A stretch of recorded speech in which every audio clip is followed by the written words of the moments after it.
2 years ago, I was traveling to Mexico. Half of the travelers I met there were coming down to Guatemala to do the Volcan de Fuego hike specifically. I saw the pictures, I saw the videos, I talked to the people. I was very excited to do it. I planned the trip, but unfortunately, they did not let me in the country because I had Georgian passport back then. So this hike became like a dream for me. Now I have American passport. Guatemala is the first country I visited. This is my third day here, and today I start hiking to the volcano. Very excited. Well, this is how it all started. As you can see on my face, I was happy to embark on my journey. Little did I know this would turn into a long torture for me. We were picked up from our hostels and drove to the house of the owner where we had breakfast. I borrowed their rain jacket and they gave us lunch, explained the rules of the hike, and drove us to the entrance again. And this is me, 20 minutes into the hike. God damn it, this is so challenging. I did not expect it to be that challenging. It's been only 2 hours and I have so much more to go. I'm not even asking how much more I have to go. I don't want to know. Living in New York for 4 months did not prepare me for this. The more we went up, the desire both to give up and to continue grew equally stronger. It was getting harder to climb, so I wanted to go back. However, I progressed so much that it would be a shame to give it all up. Also, my confusion was becoming unbearable. Why am I not enjoying this? Why don't I feel excited? Am I weak? Am I incapable? Am I getting old? I'm carrying 3 liters of water, lunch, and dinner. I can't wait to eat all this food and drink all this water to carry less. There's only 3 people behind me and 19 ahead of me. But it is what it is. I'm pushing through. One thing I definitely managed to handle was not caring being one of the last ones. I didn't feel like this was a contest and I needed to compete with anyone. So 22 people are hiking. There are 3 guides, 2 people who carry other hikers' bags. There's this service for some people who can't carry their own bags. There are 2 horses bringing 2 people up. So the group is really big, and I usually prefer smaller, more intimate groups. But that's fine, I guess. The first 30 minutes, I swear to God, I felt like I wanted to give up. And we had to climb a lot of stairs, and it was very challenging. I felt dizzy, kind of like nauseous as well. And it was hot, and I was like, do I really want to do this?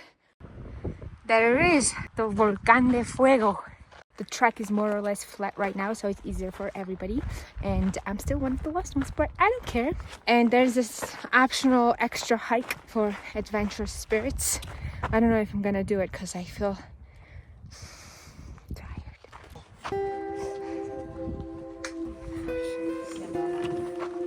Alright, this is so nice. God damn it. It's time to put some extra layer on.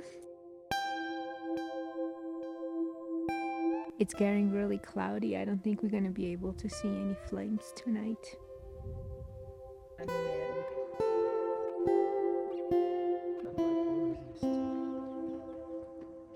It's very cold. How do you feel? I feel very good. How do you feel about being my roommate? I love it. You'll see, I guess. Are you snoring? No. Okay. Do you? I don't think so. I don't think so. It got extremely misty. I can't see anything but just white canvas and some trees that are close by. It's crazy. I can see the mist moving right in front of my eyes, and sometimes I hear the sound of it crashing my face. This is not what I signed up for. I came here to watch the volcano, but I'm enjoying this very much. But hopefully it's going to clear up though, and I see both because I don't want to hike up here some other day to see the volcano. The volcano cleared up slightly, and half of us are taking that hike. It's way more challenging than the other one, but I feel rested and I don't have that pinche backpack with me, so I feel great. There we go again. The excited and enthusiastic Diana is back, but not for long. The wind was getting stronger and stronger, especially as we got closer to the summit. Going up here. This was the moment when I got a little pissed at the guides because I felt like they pushed us into doing this hike only because we would have to pay extra. They knew very well that the sky would not clear up.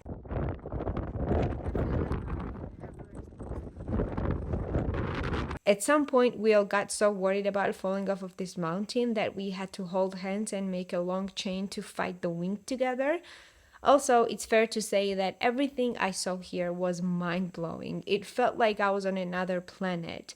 But I did not come here to see this. This was simply just not my expectation. Imagine if a friend invited you to a pizza party and what they actually served was ice cream. Yeah, ice cream is good, but you are ready for some pizza and beer. You probably won't leave the party very happy. That's exactly what happened to all of us. Are you making a selfie? I'm taking a video of you.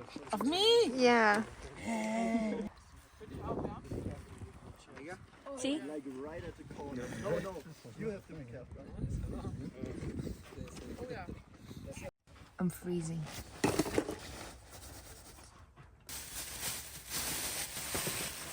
Ah! See. Fuck. What's the name of the guy? Nico? I don't know. Nico? Sorry? Just get it out, please.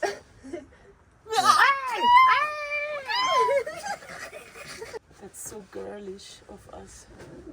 And so manly of the It's so cold.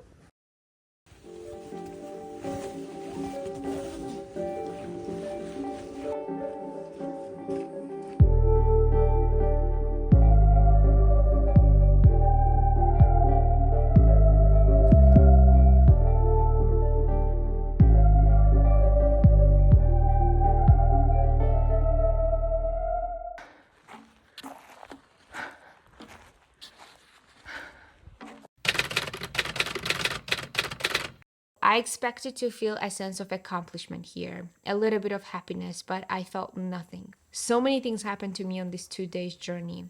I was fighting my body and my brain, and not a single part of my being wanted to go on. Every cell in my body wanted to pause and understand why was I feeling so lost and confused. I have done many physically challenging things in my life, but with the right mindset. I truly believe, and I think at this point it's just a science, that if we put our minds to it, we humans can do wonders. When I'm in pain, I like to think that it will go away at some point, like everything else goes away in life, absolutely everything. That's why I can not suffer from unpleasant experiences. I'm in a terrible turbulence. I imagine the moment when we land on the earth and calm myself down. The doctor needs to do a painful procedure on me. I will handle it because this short lasted pain will bring relief, which is more important. Stuck in traffic when I'm already running late, I'll try to stay calm because my anxiety won't move the traffic, it will only hurt me. Everything I just mentioned is simply the result of practicing mindfulness and yoga for so many years. It really works, and I was so proud of my progress because this did not come easy. But on this hike, I lost it all. I was not even close to anything I just mentioned. I hated being there. I hated how I felt. I hated my body for being so weak, and I hated my mind for not helping me at this critical moment.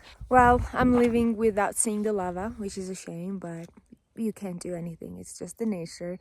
I am frustrated a little bit, to be honest, because the whole point of this extremely challenging hike was to see the lava. How do you feel about not being able to see the lava? From 1 to 10, how much did you enjoy it? The whole hike. The whole experience. 8. Okay. I would say 8. Okay. Yeah. And how challenging was it for you from 1? Wow. 9. 9. 10. Same. Yeah. I've been thinking about this experience so much, you have no idea. I postponed editing this video probably 10 times because I knew I had to have some answers, which I did not. Now, here's my understanding of what happened to me. First of all, I am strongly convinced that the altitude had to do something with my physical state. Maybe I should have stayed in Antigua for a little bit more to get used to the climate. We were 13,000 feet, 4,000 meters high. Secondly, I simply did not expect the hike to be so difficult since so many people do it every day. I imagine it to be a moderate hike with maybe some hard parts. The expectations did not meet the reality, which I think killed the motivation. However, talking to another person that knows me well made me realize that this third reason is the main cause why I could not enjoy Acatenango as much as I wanted to. It's because this is simply not how I travel. This is not who I am. I do not travel to get to the top. I travel to enjoy the path.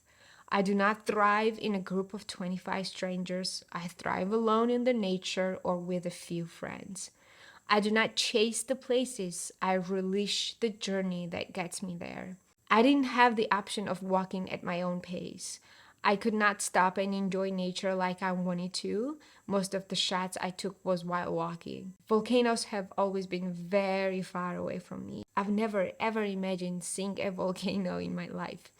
I wanted this experience to be sacred. I wanted to see her, to feel her, to admire her, maybe talk to her, maybe fear her.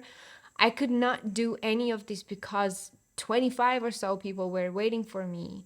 The guides had agendas and a schedule to follow, and I just needed to fit in. My body was in shock and my brain was in shock too. They were both screaming at me loudly and angrily. This is not how we do it, Diana. We go slow, we breathe deeply, and we enjoy the surrounding. This hike did not bring the joy, excitement, or bliss that I was expecting it to bring, but it taught me things about myself and introduced me to Dora, so I am grateful for that. Thank you so much for listening to me. I'll see you next time.